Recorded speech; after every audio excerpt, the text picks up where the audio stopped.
الحمد لله نحمده ونستعينه ونستغفره ونؤمن به ونتوكل عليه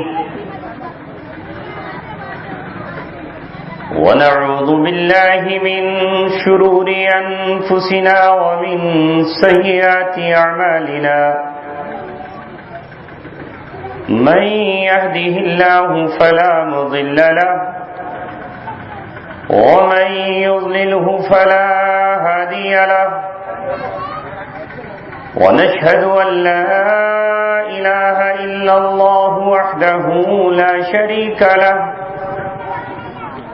ونشهد أن سيدنا وسندنا وشفيعنا وحبيبنا ومولانا محمدا عبده ورسوله أرسله بالحق بشيرا ونذيرا وداعيا إلى الله بإذنه وسراجا منيرا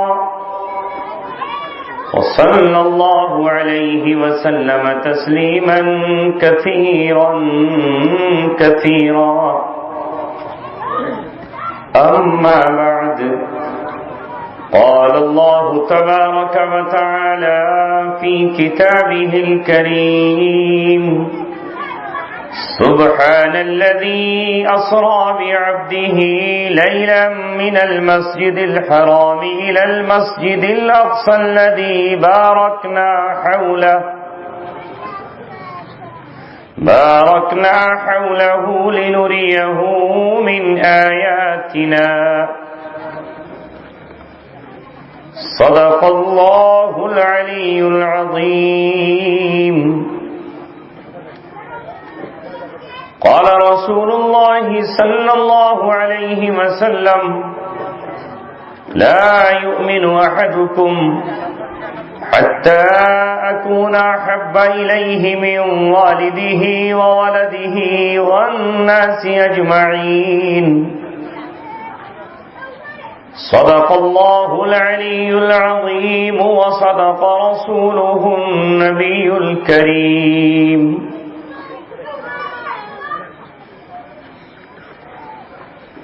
وہ دانائے سبل ختم الرسل مولائے کل جس نے غبار راہ کو بخشا فروغ وادی سینہ،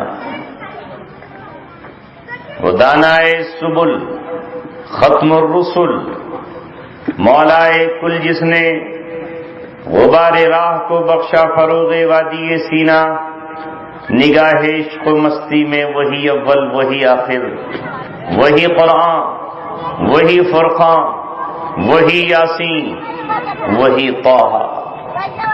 سب سے پہلے مشیت کے انوار سے نقش روئے محمد بنایا گیا، پھر اسی نقش سے مانگ کر روشنی بزم کون و مکاں کو سجایا گیا۔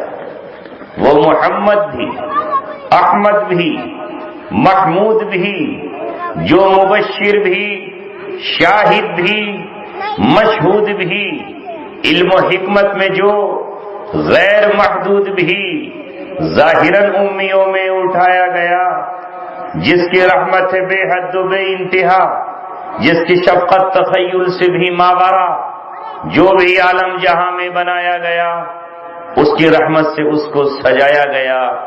حشر کا غم ہو قاصر مجھے کس لیے، میرا آقا ہے وہ، میرا مولا ہے وہ، جس کے دامن میں جنت بسائی گئی، جس کے ہاتھوں سے کوثر لٹایا گیا۔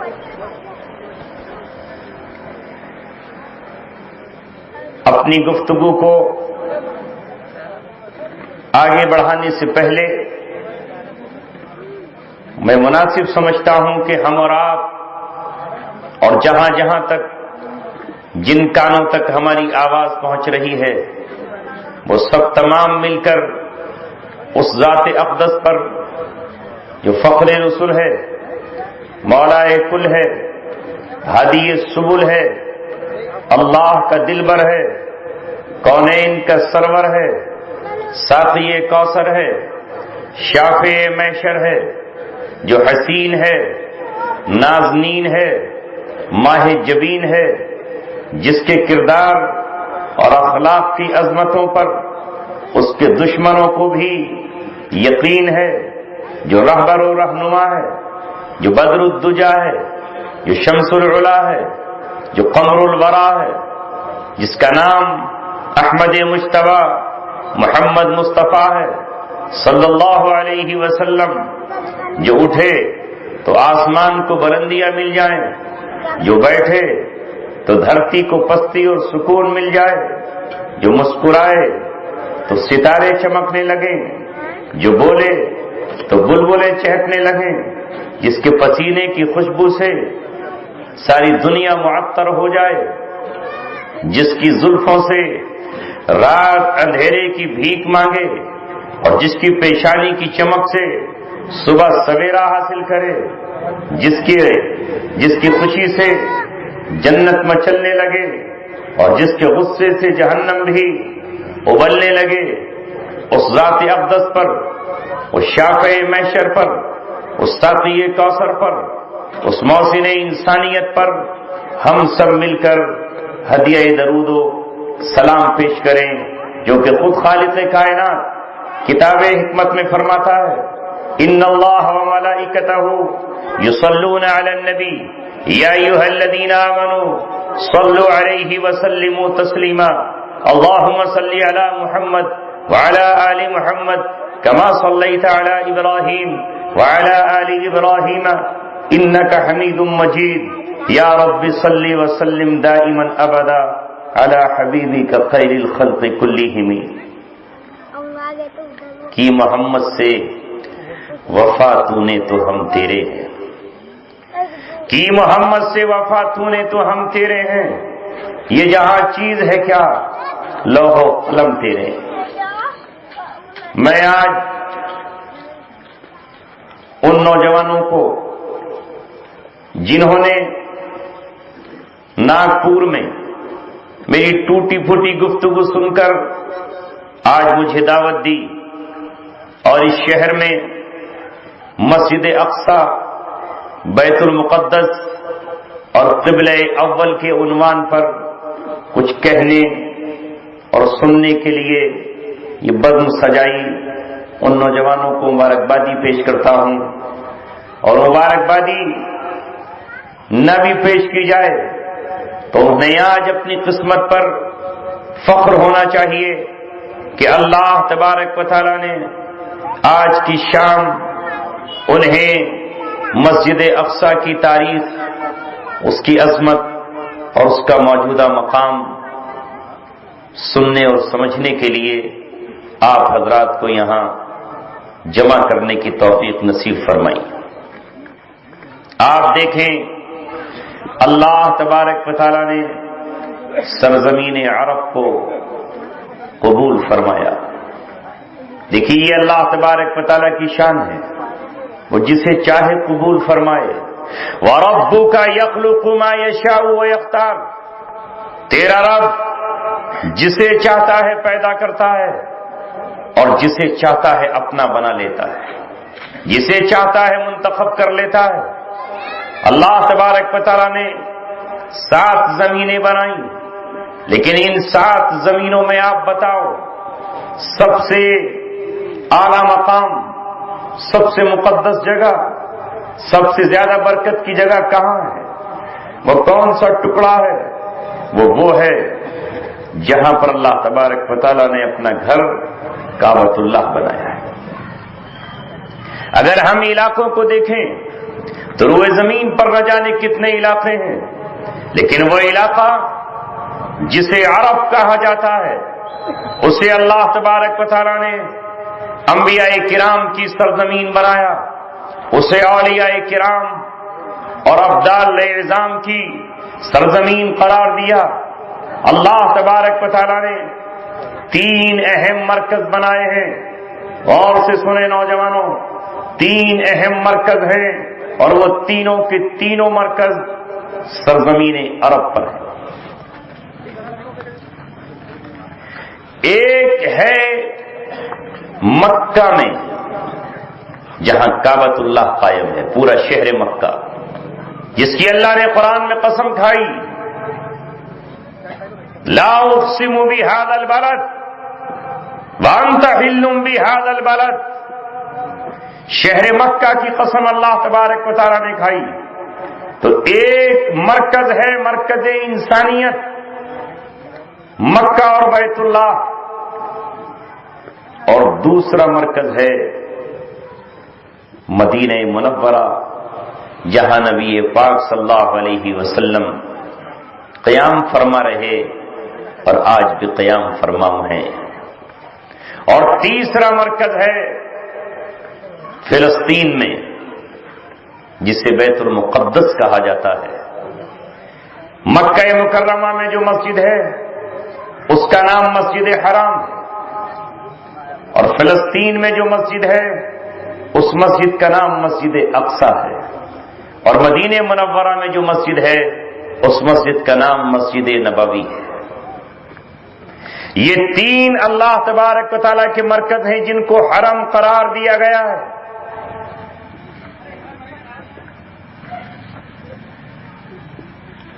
اب آپ ذرا دیکھیں مکے میں بنی ہوئی مسجد حرام اور فلسطین میں بنی ہوئی مسجد اقصی کی حیثیت یہ ہے کہ یہ دونوں قبلہ رہی ہے۔ قبلے کا مطلب یہ ہے کہ عبادات ان کی طرف منہ کر کے ادا کی جائیں گی۔ اللہ تبارک و تعالیٰ نے یا تو بیت اللہ کو قبلہ بنایا یا مسجد اقصی کو قبلہ بنایا، اور اس امت کی شان یہ ہے، اس امت کی فضیلت یہ ہے، اور رسول اللہ صلی اللہ علیہ وسلم کی شان بھی یہی ہے کہ آپ بھی ذوالقبلتین ہیں اور آپ کی امت بھی ذوالقبلتین ہے۔ محمد رسول اللہ صلی اللہ علیہ وسلم 13 سال نبوت کے اظہار کے بعد جب آپ نے کوہ صفا پر کھڑے ہو کر لا الہ الا اللہ اور لوگوں سے محمد رسول اللہ کا اقرار لیا، اس دن سے آپ نے جب نماز شروع کی تو آپ خانہ کعبہ میں اس طرح کھڑے ہوتے تھے کہ کعبہ بھی آپ کے سامنے ہوتا تھا اور بیت المقدس مسجد اقصی بھی آپ کے سامنے ہوا کرتی تھی، چونکہ کعبے میں تو چاروں طرف نماز پڑھی جا سکتی ہے۔ آپ اس طرح کھڑے ہوتے کہ کوئی بت آپ کے سامنے نہیں ہوتا، اور اس طرح رخ پر کھڑے ہوتے کہ کعبہ بھی سامنے آ جائے اور مسجد اقصی بھی سامنے آ جائے۔ اس کے بعد آپ مدینہ منورہ ہجرت فرما گئے، تقریباً 17 مہینے تک آپ نے وہاں پہنچ کر مسجد اقصی کی طرف نماز پڑھی، یعنی وہاں آپ کا قبلہ وہاں دونوں پہ عمل نہیں ہو سکتا تھا کہ کعبے بھی رخ کرے اور بیت المقدس کا بھی رخ ہو، وہاں بیت المقدس ہی کا ہو سکتا تھا۔ 17 مہینے آپ نے وہاں پر منہ کر کے نماز پڑھی۔ اب اللہ تبارک و تعالیٰ نے آپ کی منشا کے مطابق جب آپ کی چاہت یہ ہوئی کہ اے اللہ میں تمام دنیا کا امام، میری امت تمام قوموں کی امام، اور ساری دنیا میں زمین کا امام بیت اللہ کعبۃ اللہ ہے، اس لیے میرا قبلہ اور میری امت کا قبلہ خانہ کعبہ کو قرار دے دیا جائے، تو اللہ نے کہا فَلَنُوَلِّيَنَّكَ قِبْلَةً تَرْضَاهَا فَوَلِّ وَجْهَكَ شَطْرَ الْمَسْجِدِ الْحَرَامِ۔ 17 مہینے کے بعد حکم آ گیا کہ اب آپ کا اور آپ کی امت کا قبلہ خانہ کعبہ ہے۔ لیکن 13 سال مکے میں اور 17 مہینے مدینے میں آپ صلی اللہ علیہ وسلم نے بیت المقدس مسجد اقصی کی طرف رک کر کے نماز پڑھ کر اس امت کا قبلہ اول بیت المقدس اور مسجد اقصی کو قرار دے دیا، گویا کہ یہ بھی قبلہ ہے اس امت کا، اس لیے ہم اسے قبلہ اول کہتے ہیں اور یہ قبلہ ثانی کہلاتا ہے۔ اللہ تبارک و تعالیٰ نے ان دونوں مقام کو جب سے زمین کو بنایا تھا تبھی سے مقدس بنایا ہے۔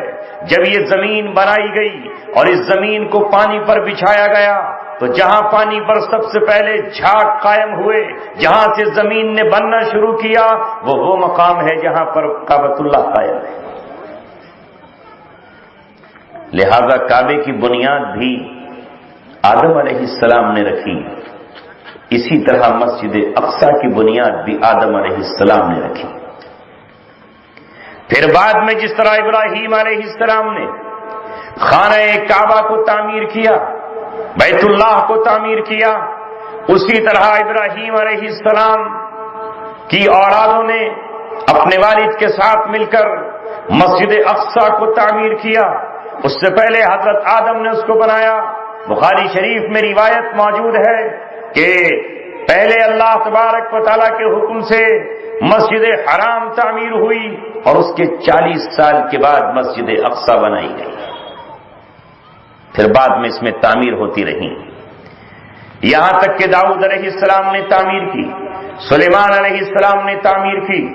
یہاں بیچ میں ایک بات اور عرض کر دوں، یہ بیت المقدس وہ سرزمین ہے جسے ملک شام کہا جاتا ہے، اور قرآن میں 5 مرتبہ اس کو برکت کی سرزمین کہا گیا ہے.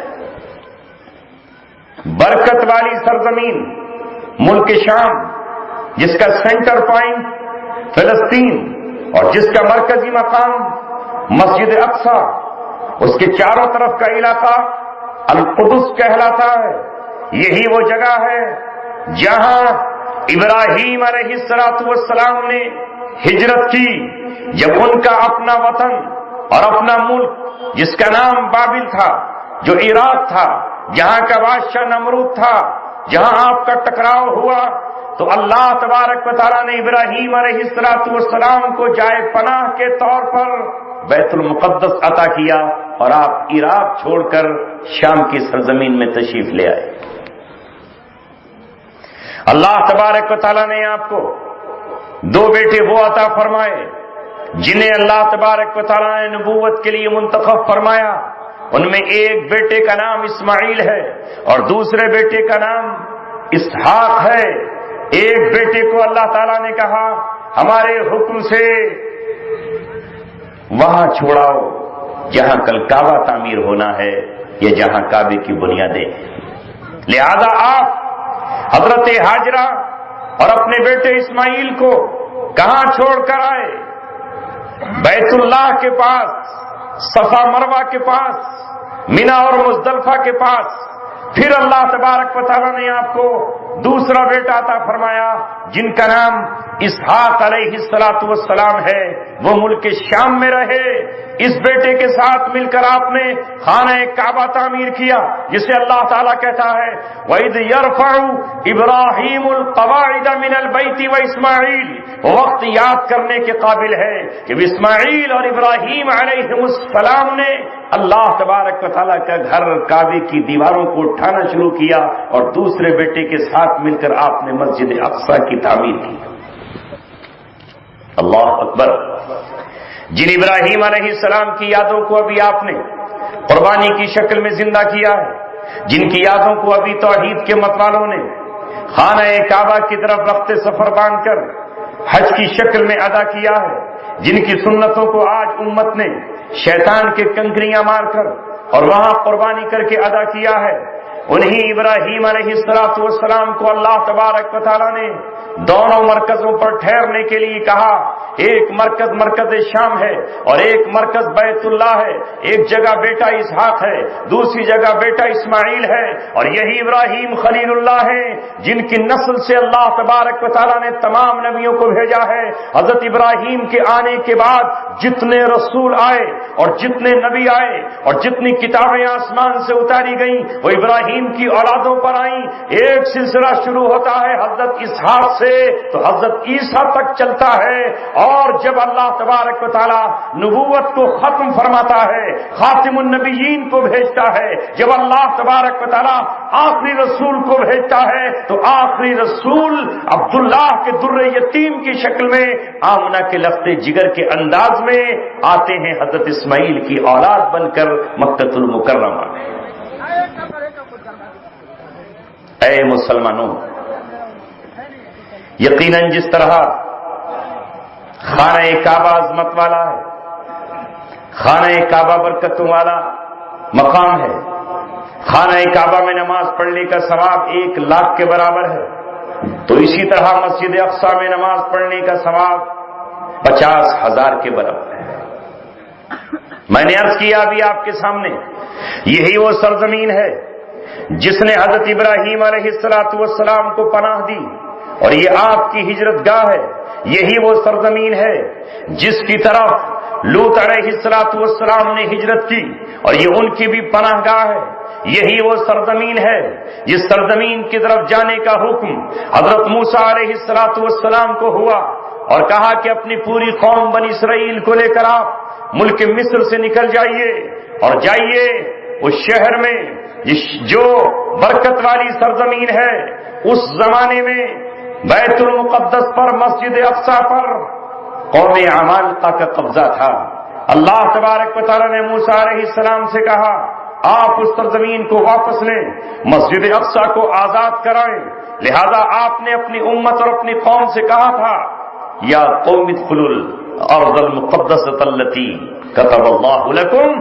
اس آیت میں اس سرزمین کو مقدس سرزمین کہا گیا. یہی وہ علاقہ ہے جب رات کی تاریکی میں موسیٰ علیہ السلام ادھر سے گزر رہے ہیں اپنی اہلیہ کو لے کر, تو اللہ تبارک و تعالیٰ کی طرف سے غیب سے آواز آئی, اے موسیٰ فاخلع نعلیک انک بالوادی المقدس طویٰ, آپ اپنے پیروں سے چپلیں اتار دیں اس لیے کہ آپ وادی مقدس وادی طویٰ میں ہیں.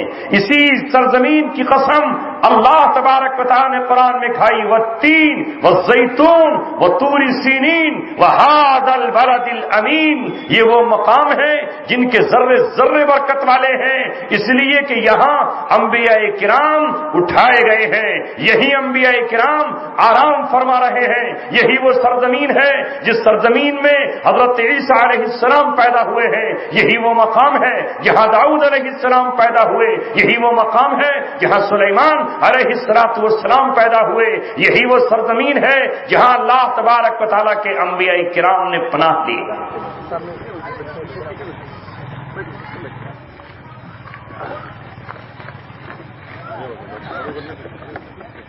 قرآن کریم کا 15واں پارہ جس کی آیت میں نے آپ کے سامنے ابھی تلاوت کی ہے. اللہ نے اپنی کتاب اور اپنی زبان سے اس سرزمین کا نام لیا. کون مسلمان ہے جو نبی پاک صلی اللہ علیہ وسلم کی معراج کو نہیں جانتا؟ معراج کے معنی آتے ہیں سیڑھی, عروج کہتے ہیں بلندی کو اور ترقی کو. جس رات اللہ تبارک و تعالی نے آمنہ کے لبت جگر, تاجدار بطحہ, کائنات کے دولہا, سرور کونین, فخر دو عالم صلی اللہ علیہ وسلم کو آسمانوں سے اوپر بلایا, اپنے نزدیک بلایا, اتنا نزدیک کہ کوئی نہ پہنچ سکا, یہاں تمام کائنات کی سیر کرائی. اللہ رب العزت فرماتا ہے سبحان الذی اسری بعبدہ لیلا من المسجد الحرام الى المسجد الاقصى الذي باركنا حوله لنريه من آیاتنا. اللہ فرماتا ہے کہ پاک ہے وہ ذات گناہوں سے, پاک ہے وہ ذات ہر طرح کے عیب سے, ہر طرح کی کمی سے, شرک سے, اولاد کے ہونے سے. وہ اللہ پاک ہے جو اپنے محبوب کو, جو اپنے خلیل کو, جو آخری پیغمبر کو, جو دو عالم کے تاجدار کو لے آیا مسجد حرام سے مسجد اقصی تک. رسول پاک صلی اللہ علیہ وسلم کا سفر مکہ معظمہ سے ہوتا ہے تو براہ راست آسمانوں پر نہیں ہوا, بلکہ وہاں سے اسلام کے ایک دوسرے مرکز کی طرف آپ کا سفر ہوا. یہ سفر کہاں ہے؟ یہ سفر ملک شام کی طرف ہے. یہ سفر ملک شام میں خاص علاقے بیت المقدس میں ہے, مسجد اقصی میں ہے. آپ براق کے ذریعے مسجد اقصی آتے ہیں جہاں حضرت آدم علیہ السلام سے لے کر سیدنا عیسیٰ علیہ السلام تک تمام نبی و رسول جمع ہیں. یہاں براق پر سوار ہو کر جبرائیل علیہ السلام کے ساتھ آپ تشریف لائے. ایک چٹان میں انگلی داخل فرما کر حضرت جبرائیل نے اس میں سوراخ کیا, یا علماء کہتے ہیں کہ اس چٹان میں پہلے ہی سے سوراخ تھا. ہر نبی نے اپنی سواری یہاں باندھی, وہ مٹی اس میں بھر گئی تھی, اس سوراخ کو صاف کیا, پھر اس سے آپ کا براق باندھا گیا.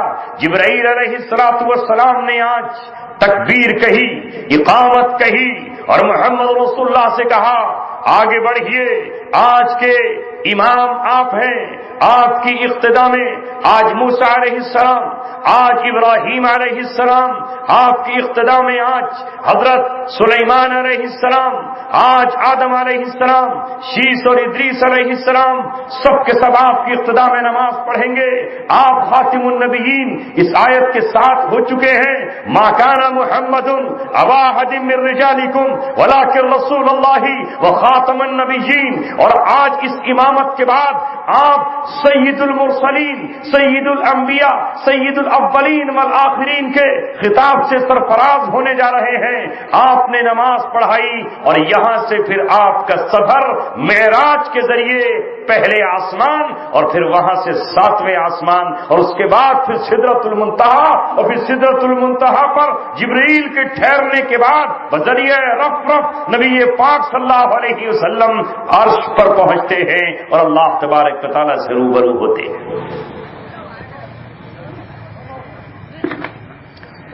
آپ ذرا اندازہ لگائیں کہ اس جگہ کا کتنا اونچا مقام ہوگا۔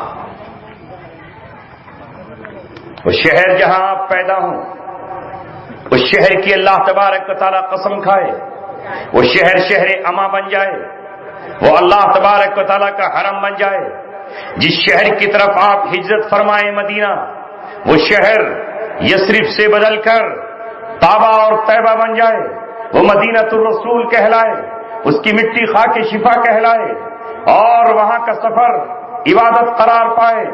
اللہ تبارک و تعالیٰ کے حبیب اور محبوب نے جہاں انبیاء کرام کی امامت فرمائی ہو اور جہاں سے اللہ تبارک و تعالیٰ نے معراج کا سفر شروع کیا ہو، اس کا کتنا اونچا مقام ہے۔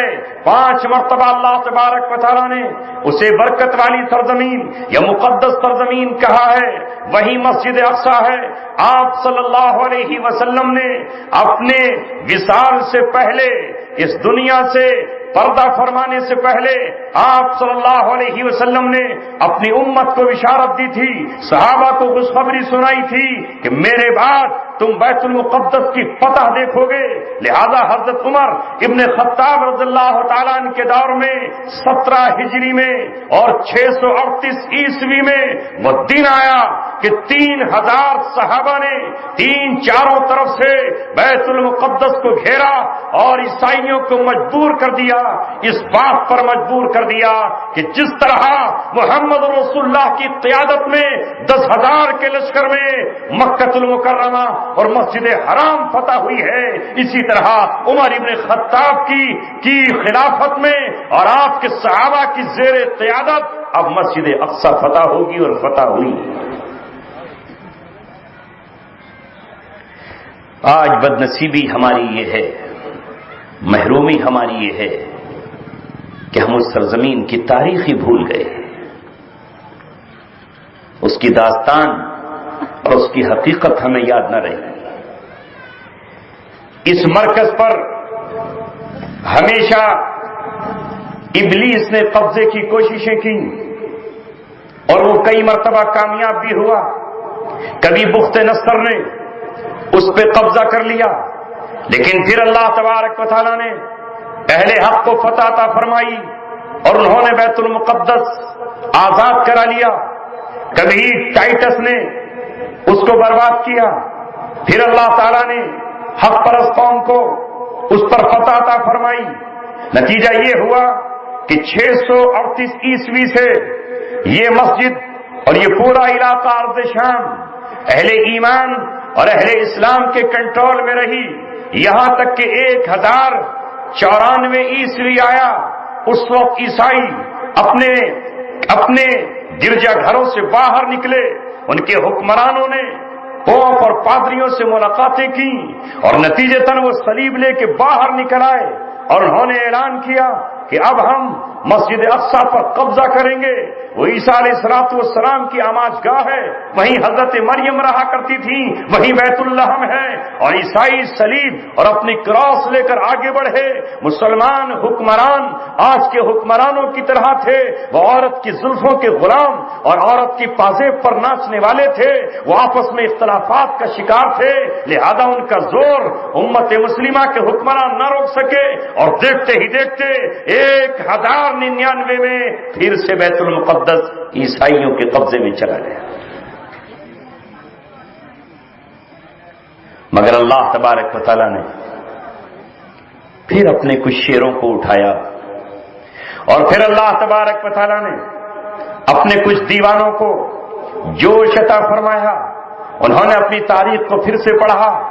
عمر ابن خطاب، ابو عبیدہ بن جراح، عمرو بن عاص اور حضرت خالد بن ولید کی تاریخ سے سبق حاصل کرتے ہوئے سلطان نور الدین زنگی مسلمانوں کو میسر آئے اور انہوں نے عیسائیوں کو للکار کر کہا یہ ہمارے نبی محمد صلی اللہ علیہ وسلم کی سجدگاہ ہے، یہ ہماری امانت ہے، یہ ہماری وراثت ہے، یہ ہماری مقدس سرزمین ہے.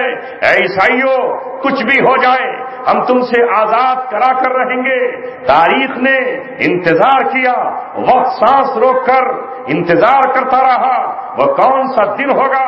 حالانکہ عیسائی یہ کہتے تھے کہ اب کوئی بیٹا کسی مسلمان ماں نے ایسا نہیں جنا ہے جو ہمارے جبڑوں سے مسجد اقصی اور بیت المقدس کو لے سکے، کوئی ہاتھ ایسا نہیں ہے جو اس سرزمین کو ہم سے چھڑا سکے. لیکن وہ غلط فہمی میں تھے. اللہ تبارک و تعالیٰ نے اپنے محبوب کو یہ معجزہ عطا فرمایا ہے. اللہ تبارک و تعالیٰ نے رسول اللہ صلی اللہ علیہ وسلم کی امت کو یہ شرف عطا فرمایا ہے. یہ نبی پاک صلی اللہ علیہ وسلم کا ایک معجزہ ہے کہ محمد رسول اللہ کی امت کا ایک دستہ اور محمد رسول اللہ کی امت میں سے ایک جماعت ہمیشہ باطل کے مقابلے پر کھڑی رہے گی، جس کی بشارت سرور کائنات نے اس طرح دی ہے لا تزال طائفۃ من امتی، ہمیشہ میری امت کا ایک گروہ باطل سے مقابلہ آرائی کرتا رہے گا. لا یضرهم من خالفهم، ان کے مخالف ان کا بال بیکا نہیں کر پائیں گے، ان کے مخالف ان کے قدموں کو نہیں روک پائیں گے، ان کے مخالف ان کا کچھ نہیں بگاڑ پائیں گے. لا یضرهم من خذلهم، انہیں ذلیل کرنے والے ذلیل نہ کر سکیں گے، انہیں رسوا کرنے والے رسوا نہ کر سکیں گے. ظاہرین علی من نہواہم، وہ اپنے مخالفین پہ غالب ہو کر رہیں گے یہاں تک کہ قیامت آ جائے گی. صبح قیامت تک ایک دستہ ہمیشہ سر بکفن اور شمشیر بکف اسلام کی حفاظت کے لیے نکلتا رہے گا. نتیجہ یہ ہوا کہ اللہ تبارک و تعالیٰ نے پہلے نور الدین زنگی اور ان کی وفات کے بعد سلطان صلاح الدین ایوبی کو وہ عشق عطا فرمایا، وہ بیت المقدس سے محبت عطا فرمائی، وہ جنون عطا فرمایا کہ انہوں نے یہ طے کیا اے اللہ اپنی زندگی میں نماز بیت المقدس میں ادا کر کے دم لوں گا. اور اس امت میں فرمان نبی صلی اللہ علیہ وسلم کے مطابق ایسے ولی، ایسے ابدال، ایسے قطب، ایسے نیک لوگ پیدا ہوتے رہیں گے ہر دور میں.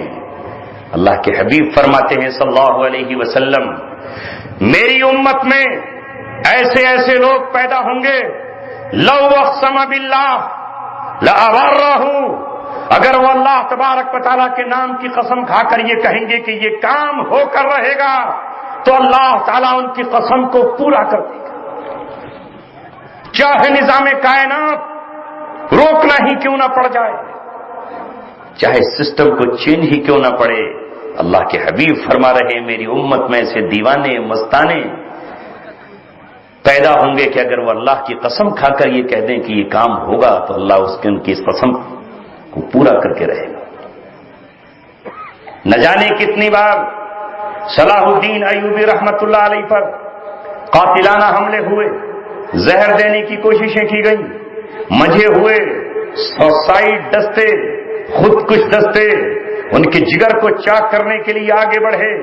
ہزاروں چالیں یہودیوں نے چلیں، لاکھوں چالیں عیسائیوں نے چلیں، نہ جانے کتنے منافقین بن کر یہودی آئے، لیکن کوئی حربہ کامیاب نہیں ہوا. اور نتیجہ یہ ہوا کہ اللہ تبارک و تعالیٰ نے 1099 میں بیت المقدس عیسائیوں کے قبضے میں گیا تھا، اور 1187 میں اللہ تبارک و تعالیٰ نے مسلمانوں کے لشکر کو کامیابی اور کامرانی عطا فرمائی، اور دنیا وہ منظر دیکھ رہی تھی جس کو قرآن نے مکے کے تعلق سے محمد رسول اللہ کو پیش کیا تھا، انا فتحنا لک فتحا مبینا۔ قرآن کی آیت کے اعلان کر رہی تھی اذا جاء نصر اللہ والفتح، جب آئے گی اللہ تبارک و تعالیٰ کی مدد اور اللہ تبارک و تعالیٰ کی طرف سے فتح۔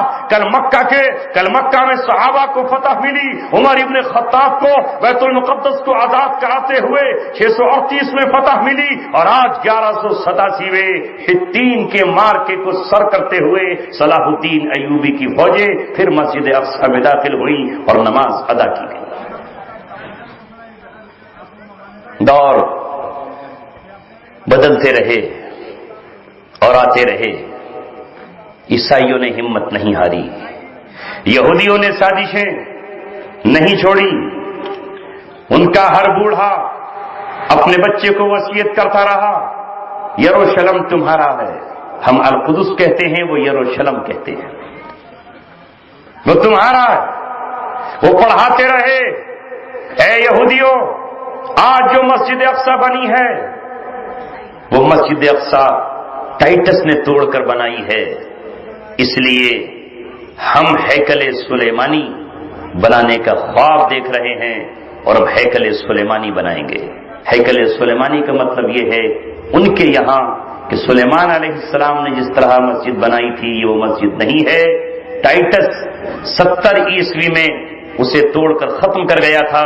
ان کے عقیدے میں یہ ہے کہ جب سے ٹائٹس نے اس گھر کو توڑا ہے اس کے بعد پھر مسلمانوں نے بنائی ہے، تو یہ ہے ہیکل سلیمانی کے نقشے پر نہیں ہے۔ ہمیں جب موقع ملے گا، جب ہمیں قدرت ملے گی، اس دن ہم اس مسجد کو ڈھائیں گے، چاہے وہ بنو امیہ نے بنائی ہو یا حضرت عمر کے حکم سے بنی ہو، ہم اسے توڑ دیں گے۔ ہمارا ہیکل سلیمانی سن 70 عیسوی سے ٹائٹس کے زمانے سے ٹوٹا ہوا چل رہا ہے۔ وہ اس کے لیے کوششیں کرتے رہے، عیسائیوں سے دوستیاں کرتے رہے، یہاں تک کہ 1917 میں ان سے برطانیہ نے وعدہ کیا کہ ہم تمہیں تمہاری سرزمین پر پہنچا دیں گے، اور چند یہودی، ہاں وہ یہودی جنہیں قرآن نے لعنت زدہ قوم کہا ہے، جن پر اللہ تبارک و تعالیٰ کی لعنت حضرت داؤد علیہ السلام کے زمانے سے شروع ہوئی ہے اور حضرت عیسیٰ علیہ السلام تک ہوتی رہی ہے۔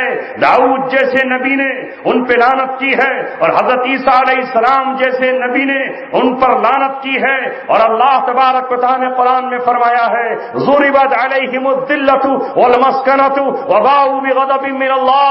اللہ تعالیٰ نے اس قوم پہ ذلت و لعنت مسلط کر دی ہے، اس لیے کہ انہوں نے اللہ کے نبیوں کا قتل کیا ہے، اس لیے کہ انہوں نے ہمیشہ اسلام کو ختم کرنے کی کوشش کی ہے۔ انہوں نے حضرت عیسیٰ علیہ السلام تک کو قتل کرنا چاہا ہے، وہ تو اللہ نے ان کو اپنی حفاظت میں لے لیا ہے۔ وہ لعنت زدہ قوم جس پر خود اس کے نبیوں کے ذریعے لعنت کی گئی ہو، اس نے اپنے بچوں کو خواب دکھائے، تمہیں ایک دن یروشلم میں پہنچنا ہے۔ ہر سال وہ یہ کہتے تھے کہ اگلا سال یروشلم میں، اگلا سال یروشلم میں، یہاں تک کہ فروری 1924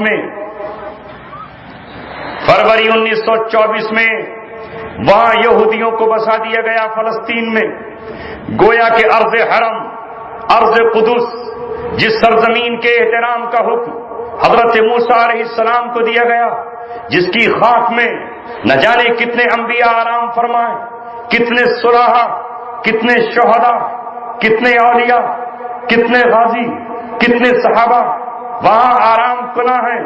ان کے اوپر وہ قوم پہنچی جو سر تاپا ناپاک ہے، جو خنزیروں بندروں سے بھی زیادہ بدتر ہے، جن کے باپ دادا کو اللہ تبارک و تعالیٰ نے جرم میں بندر و خنزیر بنایا تھا، وہ 1924 میں وہاں قابض ہوئے، اور بالآخر جب مسلمانوں کی حکومت 1924 کو توڑ دی گئی اور صفحہ ہستی سے ان کے نظام کو ختم کر دیا گیا، اور دنیا میں ابلیس کی حکومت قائم ہوئی، پہلی مرتبہ حکومت قائم ہوئی اقوام متحدہ کی شکل میں، یونائٹڈ نیشن کی شکل میں، جس میں 70 کا آنکڑا اس طرح رکھا گیا ہے کہ جس طرح حضرت داؤد کے زمانے میں یا اس دور میں 70 یہودی ہوا کرتے تھے جو ہیکل سلیمانی میں بیٹھتے تھے، اسی طرح اقوام متحدہ میں بھی 70 کا عدد رکھا گیا۔ اور بالآخر 1948 اس سرزمین کو یہودیوں کا ملک قرار دے دیا گیا۔ سوچو نوجوانوں، جہاں ان کے داخلے پر پابندی، جس سرزمین سے انہیں نکالنے کا محمد رسول اللہ صلی اللہ علیہ وسلم کا حکم، جس کے لیے نبی پاک صلی اللہ علیہ وسلم کی آخری وصیت اخرج الیہود والنصارى من جزیرۃ العرب، وہ قوم وہاں پر قابض ہوئی اور اس نے یہ کہا کہ یہ ملک ہمارا ہے، یہ سرزمین ہماری ہے۔ 78% فلسطینیوں کی سرزمین پہ قبضہ کیا، فلسطینیوں کی زمین پہ قبضہ کر لیتے تو صبر تھا۔ انہوں نے 1956 میں گولان کی پہاڑیوں پر، جو شام کی پہاڑیاں ہیں، آج ہم اسے سیریا کہتے ہیں، یاد رکھو مسلمانوں، یہ 4 ملک تقریباً، یہ تو طے ہے 4، ایک آج کا موجودہ اسرائیل و فلسطین، دوسرے لیبنان، تیسرے جارڈن، چوتھے سیریا اور کچھ حصہ عراق کا اور کچھ حصہ ٹرکی کا، یہ سب مل کر ملک شام بنتا ہے، یہ سب مل کر بیت المقدس بنتا ہے، یہ سب مل کر ارض قدس بنتا ہے۔ اس سرزمین پر کسی کو اجازت کہاں کہ دوسرا وہاں رہے، لہذا اس سرزمین سے بھی انہیں کھدیڑنے کا حکم، اور چیجائے کہ انہوں نے 1956 میں وادی سینا پر قبضہ کیا، گولان کی پہاڑیوں پر قبضہ کیا، اور 1967 میں انہوں نے ان حکمرانوں سے جو اللہ تبارک و تعالیٰ سے کم اور یہودیوں سے زیادہ ڈرتے ہیں، بلکہ اگر میں یہ کہوں تو ان کے زر خرید غلام ہیں، یہ ان کے اشاروں پر اس طرح ناچتے ہیں جس طرح ڈگڈگی کے اشارے پر کوئی بندر یا بندریا ناچتی ہے۔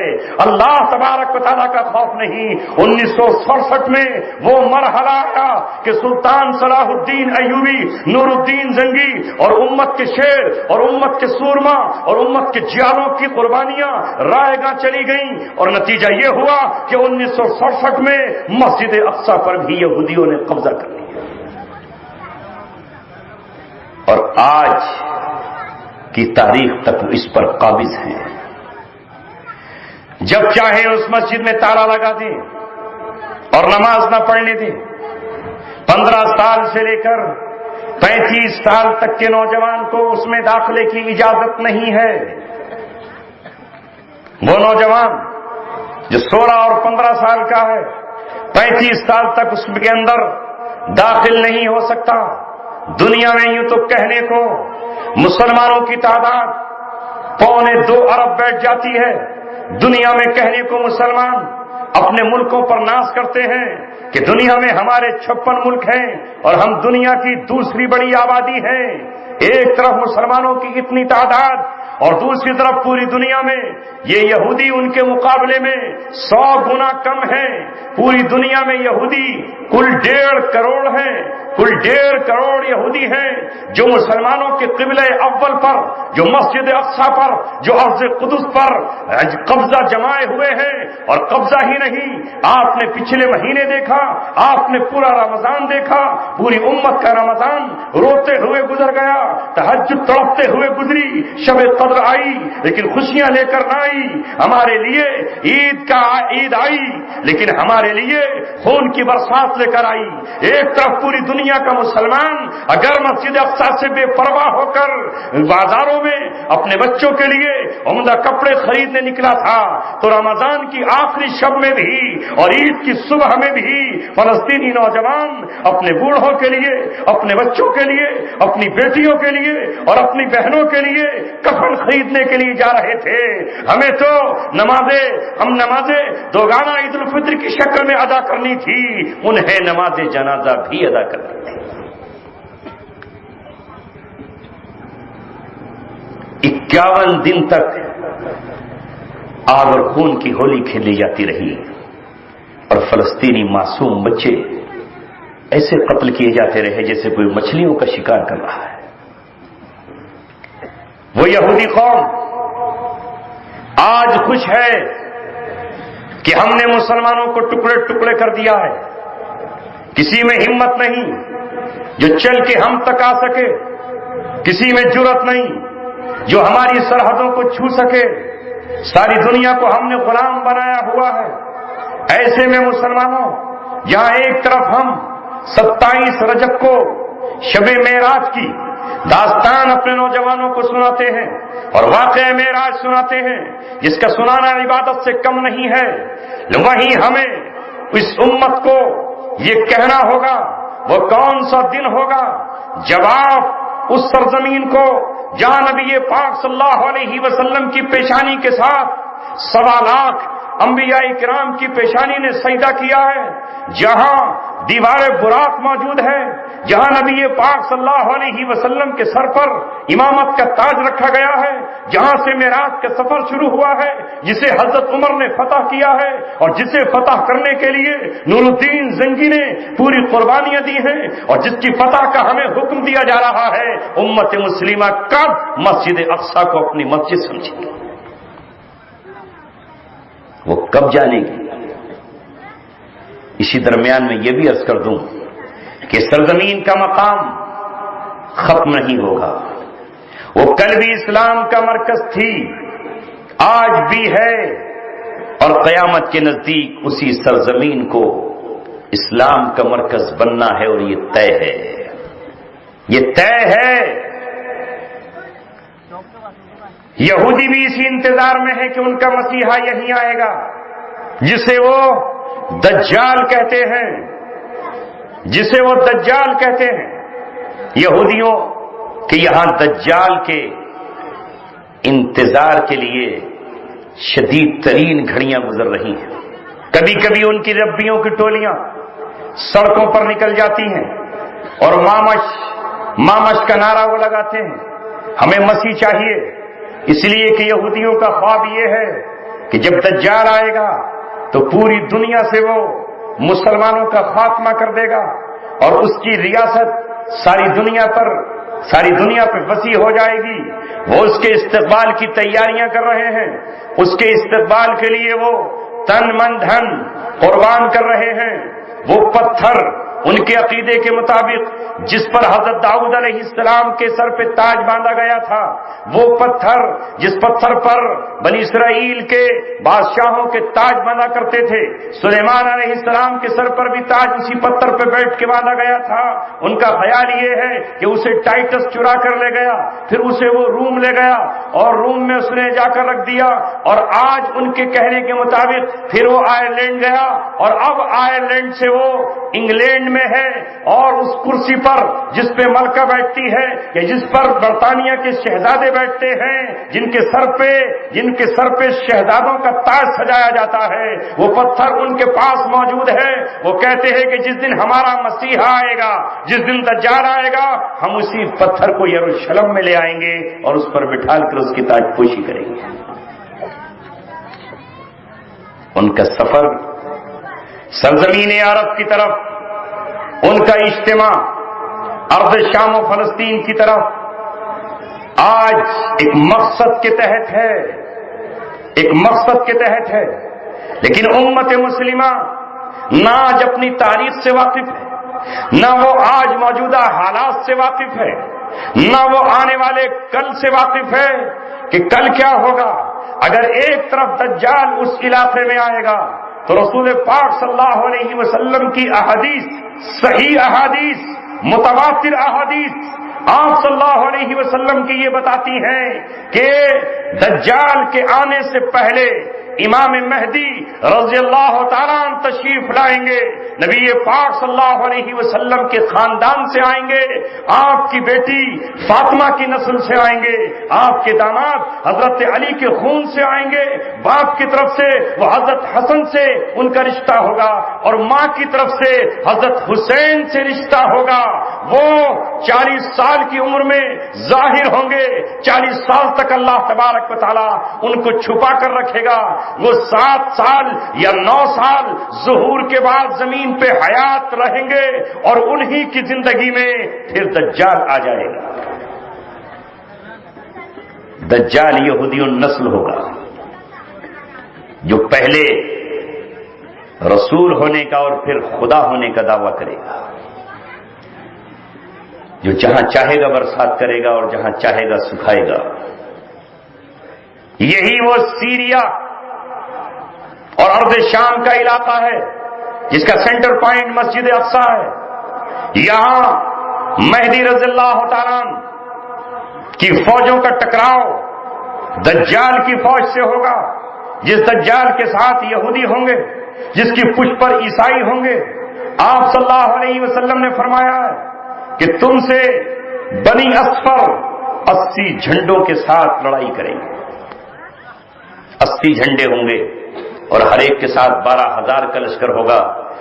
جب سرکار مدینہ صلی اللہ علیہ وسلم یہ بشارت سنا رہے ہیں، پیشین گوئی فرما رہے ہیں، تو کوئی سوچ نہیں سکتا تھا کہ عیسائی جزیرہ عرب میں داخل ہو جائیں گے یا عیسائی مسجد اقصی میں داخل ہو جائیں گے.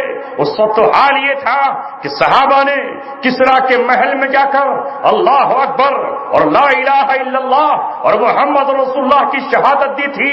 جب تابعین نے افریقہ کو فتح کیا تھا، جب مسلمانوں نے اندلس کو فتح کیا تھا، کوئی سوچ سکتا تھا کہ بنی اصفر عیسائی اور رومی جزیرہ عرب تک پہنچ جائیں گے. آج آپ نظر اٹھا کر دیکھو، 8 اگست 1990 کو عراق کی سرزمین پر آنن فانن عیسائی اتر کھڑے ہوئے. آج ان کے بیڑے سمندر میں پڑے ہوئے ہیں، نہر سویز میں ان کے جنگی جہاز دوڑ رہے ہیں، اور جزیرہ عرب کو انہوں نے نہر سویز بنا کر 2 ٹکڑے کر دیا ہے، اور یہودی مسلمانوں کے دل پر ناسور کی طرح بیٹھے ہوئے ہیں اور وہ وہاں سے پوری کمانڈ اور کنٹرول کر رہے ہیں. اور آج آپ دیکھ لیں تو یہود و نصارہ کی تعداد تقریباً 80 کے قریب بیٹھ گئی ہے. اعماق اور دامت کا نبی پاک صلی اللہ علیہ وسلم دامت کا ذکر کیا. اعماق اور دامت سیریا کے شہر ہیں اور آج وہاں پر عیسائی موجود ہیں. ہم اس نبی کے ماننے والے ہیں جس نے اپنی امت کو ڈیٹ سے پہلے تمام چیزوں کی خبر دے دی تھی، مگر ہائے افسوس ہم نے قرآن کو طاقوں میں سجا دیا. ہم نے نبی پاک صلی اللہ علیہ وسلم کی احادیث کو غلافوں میں لپیٹ کر رکھ دیا. ہم نے نبی پاک صلی اللہ علیہ وسلم کے ان فرامین کو جو قیامت کے قریب سے تعلق رکھتی ہیں، جو بھیانک جنگوں کا پتہ دیتی ہیں، مرحمت الکبریٰ کا اشارہ دیتی ہیں، جو کتاب الفتن کا اشارہ دیتی ہیں، ان سب کو ہم نے سمیٹ کر رکھ دیا. نہ ممبر سے، نہ محراب سے، نہ عیدگاہوں سے کہیں سے کوئی صدا نہیں آ رہی. اگر صدا لگتی ہے تو صرف امت کے ٹکڑے ٹکڑے کرنے میں، جن کا کفر قرآن سے کھلا ہوا ہے، جن کا شرک قرآن سے واضح ہے، جو اللہ تبارک و تعالیٰ کے آج نہیں 4000 سال سے باغی اور دشمن ہیں یہودی، جن پر اللہ تبارک و تعالیٰ کی لعنت ہے، جن کو محمد رسول اللہ نے مدینہ سے کھدیڑا تو خیبر میں بھاگے، جنہیں رسول اللہ صلی اللہ علیہ وسلم نے خیبر میں فتح کیا تو وہ آپ کے غلام بنے. اور پھر حضرت عمر رضی اللہ تعالیٰ نے جنہیں پورے جزیرہ عرب سے کھدیڑ کر رسول اللہ کے فرمان کو پورا کیا، اخرج الیہود والنصارى من جزیرۃ العرب، یہود و نصارہ کو جزیرہ عرب سے باہر نکال دو.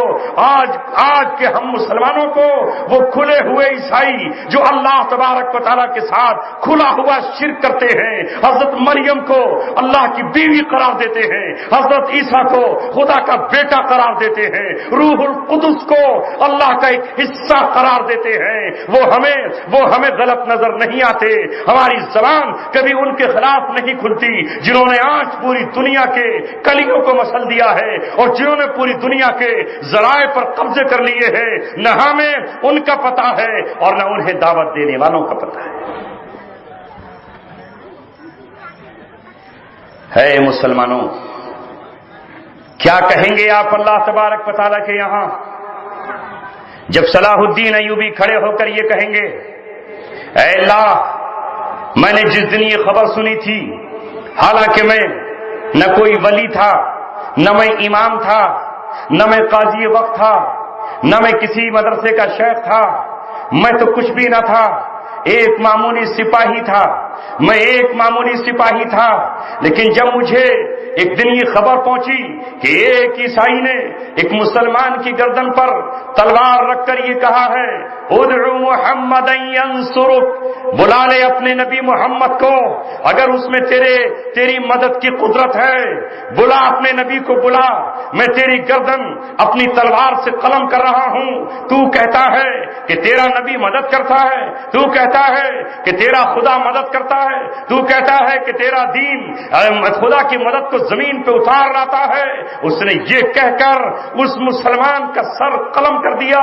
یہ واقعہ اس وقت تاریخ کا حصہ بنا، لوگوں کی زبان پر آیا کہ ایک مسلمان کو اگر یوں ہی قتل کر دیتا تو کوئی بات نہ تھی، لیکن اس نے محمد رسول اللہ کی ذات کو بیچ میں لا کر آپ کی شان میں گستاخی کی ہے اور آپ کی ذات کو چیلنج کیا ہے، آپ کی اہانت کی ہے، یہ توہین رسالت کا مرتکب ہوا ہے کوئی جو اس سے انتقام لے۔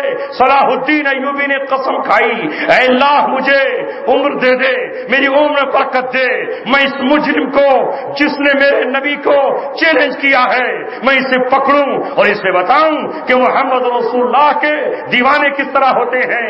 تاریخ نے لکھا ہے، تاریخ اس سچائی کو چھپا نہیں سکتی ہے۔ عیسائیوں کے دل آج بھی صلاح الدین ایوبی سے دہل جاتے ہیں۔ جب صلاح الدین نے بیت المقدس کو فتح کر لیا تو اپنی فوج کو حکم دیا، خفیہ ایجنسیوں کو حکم دیا، اپنے جرنیلوں کو حکم دیا، میں نے عام لوگوں کو تو معاف کر دیا ہے اپنے نبی کی سنت پر چلتے ہوئے، جیسے آپ نے فتح مکہ میں معاف کیا ہے، لیکن اسلام اور رسول اللہ کی شان میں گستاخی کرنے والے 14 لوگوں کو محمد رسول اللہ نے معاف نہیں فرمایا تھا، ان کی لسٹ جاری فرمائی تھی اور یہ کہا تھا کہ اے میرے صحابہ سنو، یہ 14 واجب القتل ہیں، اگر خانہ کعبہ کے اندر نماز کی حالت میں ملے تو قتل کر دینا، یہاں تک کہ کعبہ سے لپٹے ہوئے ہو، پردے سے چمٹے ہوئے ہو تو بھی نہیں چھوڑنا۔ آپ کو خبر دی گئی، اللہ کے رسول ابن قتل جو آپ کی شان میں گستاخی کرتا تھا، جس نے گستاخی کرنے کے لیے ایک باندھی رکھی ہوئی تھی، وہ خانہ کعبہ کے پردوں سے چپٹ گیا ہے، زندگی کی بھیک مانگ رہا ہے، آپ نے فرمایا اسے اسی مقام پر ڈھیر کر دو، آج کے دن اللہ نے حرم کو بھی میرے لیے حلال کر دیا۔ صلاح الدین ایوبی نے کہا اسے لاؤ، چاہے وہ سمندر میں ہو یا دریا میں ہو یا ریت میں ہو، میں اسے جواب دوں گا۔ جب اسے پکڑ کر لایا گیا تو کپ کپا رہا تھا۔ صلاح الدین ایوبی نے کہا وہ دن یاد ہے تجھے جب تو نے کہا تھا ادعو محمد ینصرک، بلا لے اپنے نبی محمد کو صلی اللہ علیہ وسلم۔ سن، ان کی ذات تو بہت بلند ہے، وہ تو بہت اعلیٰ ہیں، یہ ان کا ادنا سا غلام آج آیا ہے تیرے سامنے، بھیج دی اللہ تعالیٰ نے مدد، دیکھ تیری صلیب توڑ دی گئی، تیرا کراس ختم کر دیا گیا، تمہاری شان و شوکت توڑ دی گئی، مسجد اقصی ہم نے واپس لے لی ہے، اور اب میں یہ تجھ سے کہتا ہوں تو جسے بلانا چاہے بلا، میں نے سب کو معاف کیا ہے، لیکن تو مجھ سے نہیں بچ سکتا، میں اپنے نبی کی سنت کو زندہ کر کے رہوں گا، اور توہین رسالت کے جرم کا تجھے مرتکب پایا ہے، لہذا تیرا کام مجھے خود اپنے ہاتھ سے کرنا ہے۔ کیا جواب ہوگا ہمارے پاس کل قیامت میں؟ میرے دوستو، رسول اللہ کے غلام تو پوری دنیا میں ہے، کوئی جزیرہ بچا ہوا نہیں، کوئی خطہ بچا ہوا نہیں، محمد رسول اللہ کے غلام۔ کاش پھر سے غیرت پیدا ہو جائے، اور کاش پھر سے ہم یہ سمجھ سکے کہ جو مارکا آج سیریا، شام، فلسطین اور عراق میں بپا ہے، اس کا تعلق قرآن و حدیث و سنت سے ہے۔ یہی وہ مارکا ہے جس میں مسلمانوں کو فتح ملنی ہے، کوئی نہیں روک پائے گا۔ میرے محبوب نے جو کہہ دیا، سرکار دو جہاں نے جو فرما دیا، وہ ہو کے رہے گا۔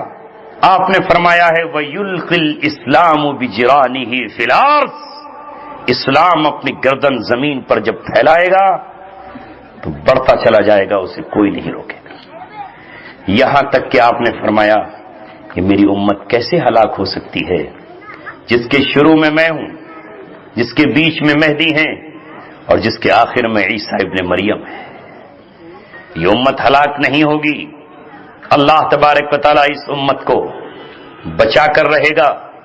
پہلے کمانڈر ان چیف اور امیر کی حیثیت میں حضرت مہدی ہوں گے، اس کے بعد ابلیس جب پریشان ہو جائے گا، چھڑبڑا جائے گا، کیا کروں، مسلمانوں کی فوجیں بڑھتی چلی جا رہی ہیں، میرے علاقے چھنتے چلے جا رہے ہیں، یہاں تک کہ امام مہدی قسطنطنیہ کو جو آج کا ٹرکی ہے اسے فتح کر لیں گے۔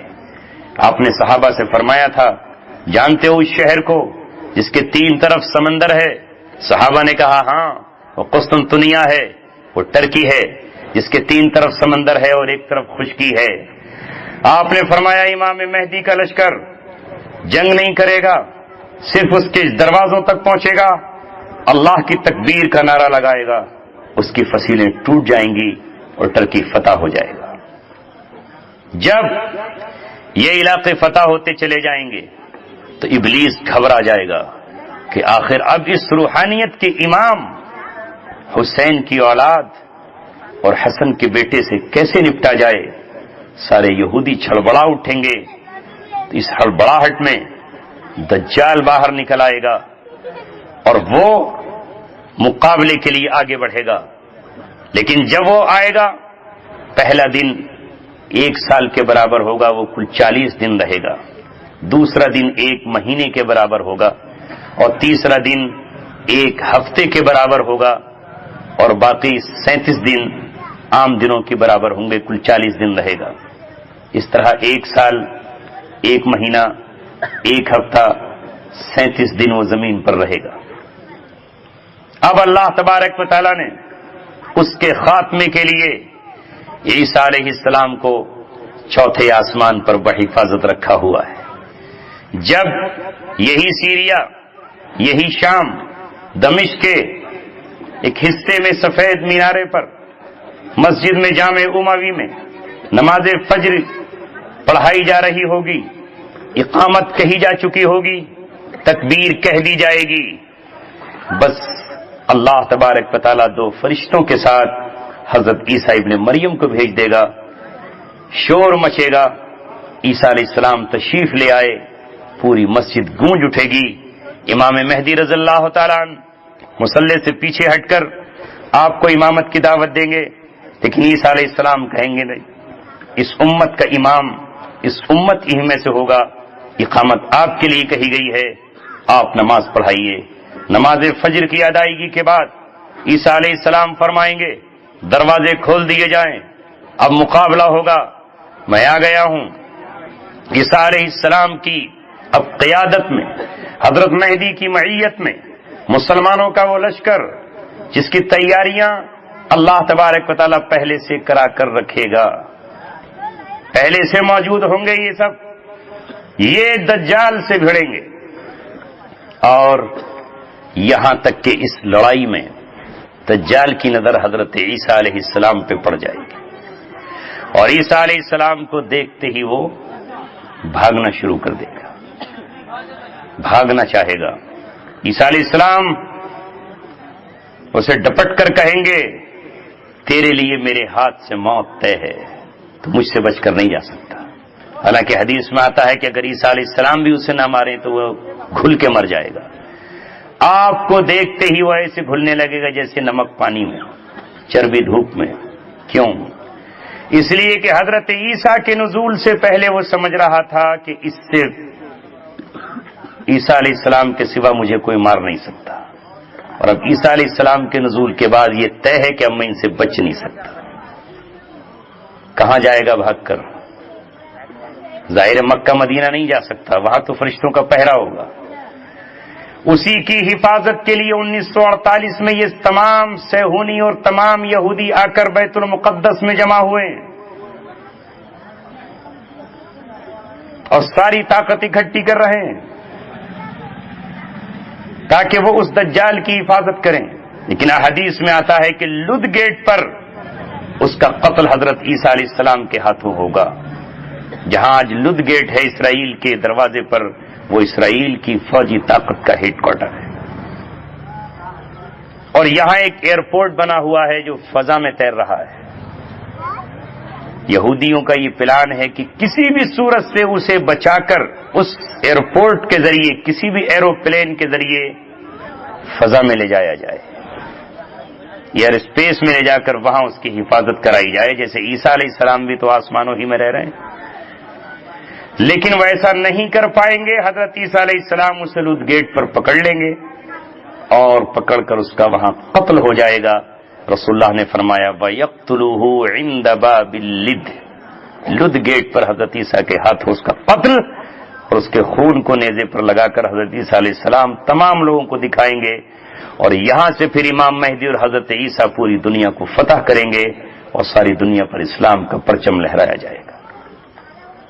کیونکہ وقت نہیں رہا، حالات بھی جو کہ آپ کے یہاں الیکشن کے چل رہے ہیں، تو اس وجہ سے یہیں پر اپنی بات کو ختم کرتا ہوں.